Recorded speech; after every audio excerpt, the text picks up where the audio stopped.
In this screencast, we're going to look at the bases of subspaces. First, we're going to start with the set of 2 by 2 matrices. So this is the set A, B, C, D, the set of matrices 2 by 2, where A, B, C, and D are real numbers.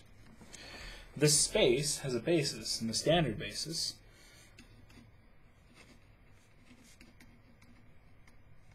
is simply, well, we can take A, we'll put a 1 there, 0 in the other spots. For the B, we'll put a 1 there. 0, 0, 1, 0, that would be putting a 1 where the C is, and then 0, 0, 0, 1. This is the standard basis, and really, if I want to look at a matrix such as 2, 3, 5, 1, the coordinates relative to the standard basis are, just read left to right, top to bottom, 2, 3, 5, 1. So this space has 4 vectors, 4 matrices, and a basis for it. The coordinates are really just read the rows left to right and leave out the fact that we're making a matrix. It's 4-dimensional.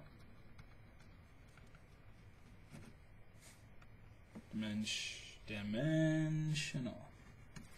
And it's a 4-dimensional space. The coordinates are vectors and are 4. So now what we're going to do is we're going to look at a different set. Is the set, and let me grab the set, it is 1, 2, 2, 0, negative 1, 3, 3, 1, 0, 1, 1, 0, and 2, 0, 0, 1. Is this set a basis for M22?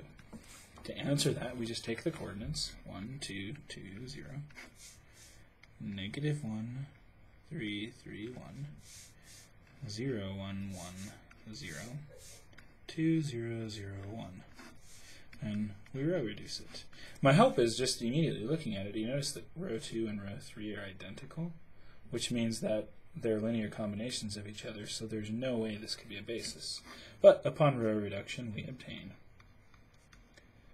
the identity in the upper left. We got zeros down here, and then on the right, we have 3, 1, negative 9, 0. So the answer is no. They are not independent. However, the first 3 are a basis for a subspace of dimension 3. So these 3 right here actually form a basis for a subspace of M22. It's not all of M22, there's one dimension lacking. This vector, 2, 0, 0, 1, has coordinates, we'll grab these numbers, 3, 1, negative 9, relative to the basis given by the first 3 vectors. And so, yeah, they don't span the entire set M22. They're not linearly independent. But the first 3 do span a subspace of dimension 3. Now I'd like to give one last way of looking at this subspace, and it has to deal with what happens if we transpose the matrix and row reduce. What happens if I take the 1, 2, 2, 0, coordinates of that, write them as a row, coordinates of this, minus 1, 3, 3, 1, 0, 1, 1, 0, and then 2, 0, 0, 1. And then if I row reduce that, what do I get? Well, if I row reduce that, I get out 1, 0, 0, 1, 0, 1, 0, 0, 0, 0, 1, 1, 0, and then 0, 0, 0, 1. And then, of course, the row of zeros at the bottom. Well, when I row reduced here, I now grab the pivot columns and use those as my basis vectors. But when I transpose and row reduce, that means I can grab the non-zero rows of RREF.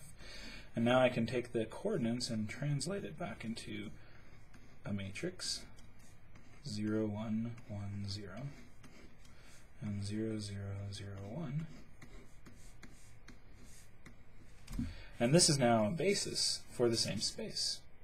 Notice here, if I look at this, I can take the first one, times it by A, take the second, times it by B, take the third, times it by C, and that really gives me A, B, B, C.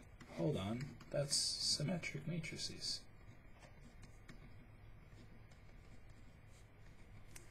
Which means that the space spanned by these vectors is really the set of symmetric matrices. I have two different bases. One is this, another is this. Both are bases for the exact same subspace. Both are appropriate. The coordinates of this vector relative to that matrix relative to this basis are 3, 1, negative 9. But the coordinates of 2, 0, 0, 1 relative to this basis are 2, 0, 1. I just need two of these, none of those, and one of those.